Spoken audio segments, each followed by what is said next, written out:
ओम शांति प्यारे दोस्तों। चलो आज हम जानते हैं कि किस तरह से चाहिए चाहिए सब कहे, चाह पूरी ना होए, प्रभु की अब मानिए, आत्मा लीजिए धोए। आज चाहिए चाहिए कहने का जमाना है। सबको बस चाहिए, ये चाहिए वो चाहिए।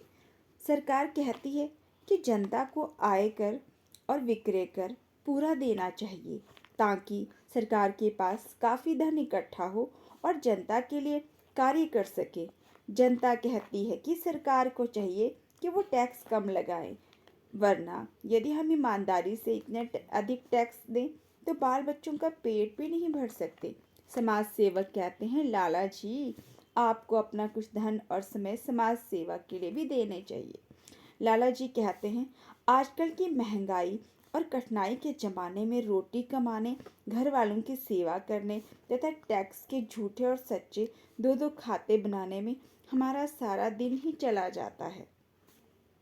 अतः आप समाज सेवकों को चाहिए कि हमें कोई बड़ा लाइसेंस या ठेका ला के दे दें, तो फिर अधिक लाभ होने पर हम आपको समाज सेवा के लिए पैसे दे देंगे।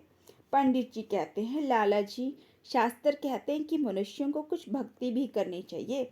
लाला जी कहते हैं, पंडित जी आप लोगों को चाहिए कि आप हमें ईश्वर का एक सत्य परिचय दें और हम उसके दर्शन करवाएं, वरना आजकल की व्यस्तता में इतना समय और धन हम कैसे निकाल सकते हैं।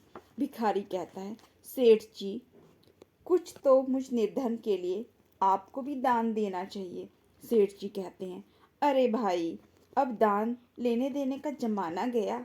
अब आटे का राशन है और पैसा तो सब सरकार और उसके इंस्पेक्टर अफसर ही हमसे ले लेते हैं। अब आपको कोई काम करना चाहिए या तो सरकार का दरवाजा खटखटाना चाहिए। पिताजी कहते हैं, बच्चों आपको खर्च कम करना चाहिए। बच्चे कहते हैं, पिताजी अब महंगाई का ज़माना है, हमें आप द्वारा मिला हुआ थोड़ा सा जेब खर्चा पूरा नहीं होता, इसलिए अब आपको अधिक कमाना और देना चाहिए। शिक्षक कहते हैं, विद्यार्थियों आपको अनुशासन का पालन करना चाहिए, खूब पढ़ना चाहिए। विद्यार्थी कहते हैं, प्रोफेसर साहब अब हमारी पाठ्य सामग्री कुछ कम होनी चाहिए और हमारी परीक्षा प्रणाली बदलनी चाहिए और हमें कुछ स्वतंत्रता भी देनी चाहिए। हर कोई कुछ ना कुछ चाहता ही है। इस प्रकार हर एक व्यक्ति दूसरे के लिए चाहिए से युक्त उपदेश कर रहा है अथवा कोई राय दे रहा है, परंतु सबको चाहिए, कुछ ना कुछ सबको चाहिए, देना कोई भी नहीं चाहता। कहने पर भी प्रैक्टिकल तो कुछ होता नहीं है और किसी की चाह भी मिटती नहीं है। अब परमपिता परमात्मा शिव कहते हैं कि वत्सों मैं आपको एक सम्मति देता हूँ, जिसका अनुसरण करने के बाद आपकी सब चाह पूरी हो जाएगी। फिर आपको किसी से कुछ भी चाहिए नहीं।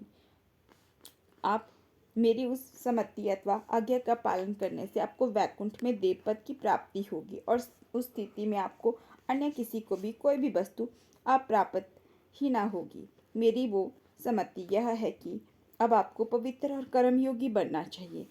अब आपको मेरे द्वारा दिया हुआ ज्ञान आत्मा को धोकर पावन कर लेना चाहिए।